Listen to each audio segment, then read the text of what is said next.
माय माऊली नमस्कार.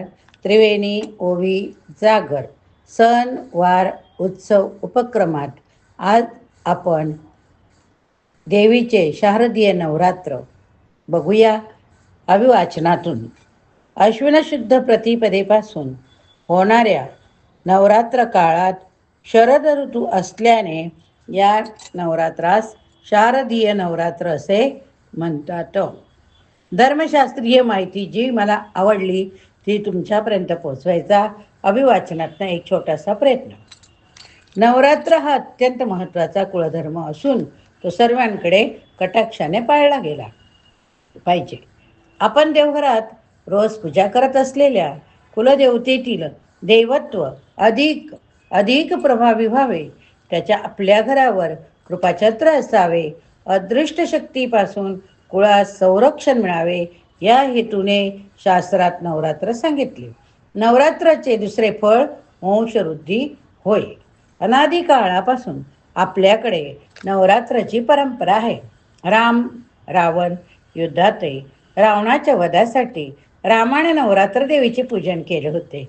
नवरात्र नवरात्र नवरात्र नवरात्र व्रताचे प्रकार बरेच आहेत. त्यापैकी प्रकार आपण बघूया. प्रतिपदा ते नवमी हे संपूर्ण नवरात्र. 2 प्रतिपदा ते सप्तमी सप्तरात्री व्रत म्हणतात. 3 पंचमी ते नवमी पंचरात्री व्रत म्हणतात. सप्तमी ते नवमी त्रिरात्री व्रत. ज्या पद्धतीने तुम्हाला सोशेल झेपेल किंवा आपल्या घरी परंपरा असेल त्याप्रमाणे आपण व्रत करतोय. नवरात्रीचे अंग एकूण 4 प्रमुख होय. कोणकोणती चला ऐकूया.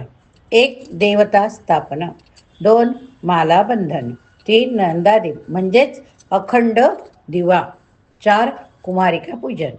काही जणांकडे वेदिका म्हणजे शेत स्थापना करतात. त्यासाठी वेदिकेत शेतातील काळी माती आणून त्यात सप्तधान्य हळदीच्या पाण्यात रंगवून पेरणी करतात. नंदादीप लावण्यासाठी धातूची जाड समय वापरावी. पूर्वीच्या काळी दगडाचा दिवा सुद्धा वापरत असे. तेलाची जोडवात एक वीट लांब असावी, ती कुंकवाने रंगवावी. नंदादीप अखंड तेवत असावा.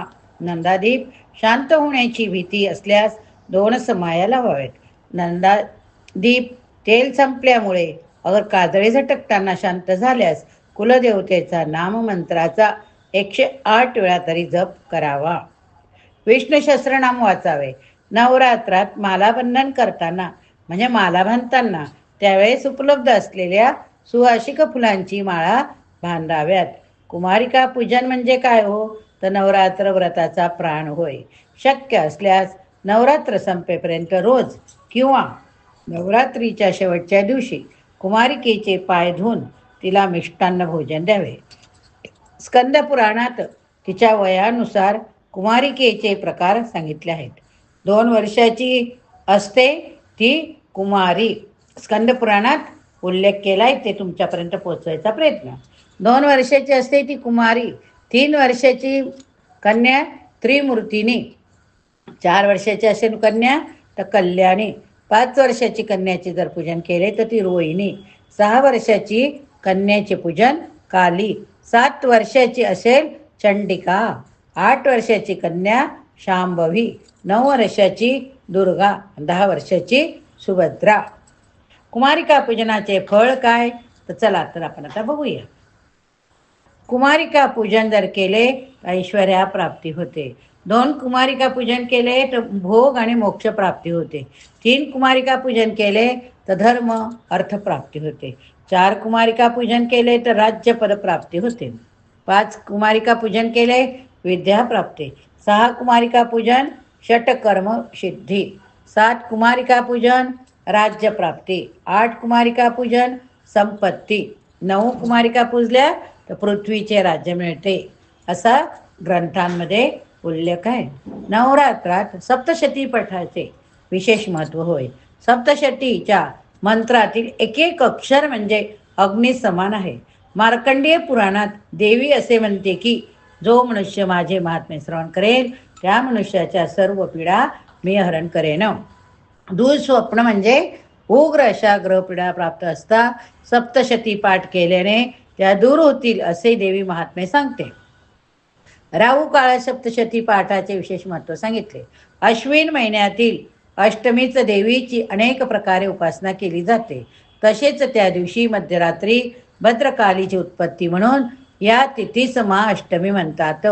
नवरात्रात प्रत्येक वारी कोणते नैवेद्य देवीस दाखवावे ते देवी भागवतात सांगितले आहे. ते नैवेद्य कुठले तर आपण ऐकूयात. चला. रविवारी खीर नैवेद्य दाखवावा. सोमवारी गाईचे तूप घ्यावे, त्याचा नैवेद्य करावा. मंगळवारी केळी, बुधवारी लोणी, गुरुवारी खडीसाखर, शुक्रवारी साखर आणि शनिवारी गाईचे तूप. नवरात्रात प्रामुख्याने दुर्गा स्तोत्र, महालक्ष्मी अष्टक, कनकधारा स्तोत्र, रामरक्षा, देवप्रक्षमा स्तोत्र, श्री सूक्त, शूलिनी दुर्गा, सुमुखी स्तोत्र, महिषासुरमर्दिनी स्तोत्राचे यथाशक्ती पठण करावे. जमल्यास पुढील नियम पालन करायचा प्रयत्न करावा. परंतु आता काळानुसार दगदग होल्यामुळे जर तुम्हाला शक्य असेल तर करावे, नाही शक्य असेल तर कोणाची बळजबरी नाही. सात्विक अन्नाचे सेवन शक्यतो परान्न वर्ज करावे. 2 ब्रह्मचार्य पालन. 3 दाढी व कटिंग करू नये. 4 गादीवर पलंगावर न झोपणे. नवरात्र नियमाचे पालन जेवढे अधिक तेवढा भक्तिभाव अधिक वृद्धिगत होतो. जय विंध्यवासिनी माता की जय. 16 कुलस्वामिनी माता की जय. कुलस्वामिनी माता की जय. दुर्गा माता की जय. सर्व कुलस्वामिनींना नमस्कार असो, नमस्कार असो. प्रत्येकाने आपल्या घरी संध्याकाळी दिवा लावल्यानंतर कुलस्वामिनीची एक माळ जप जरूर करावा.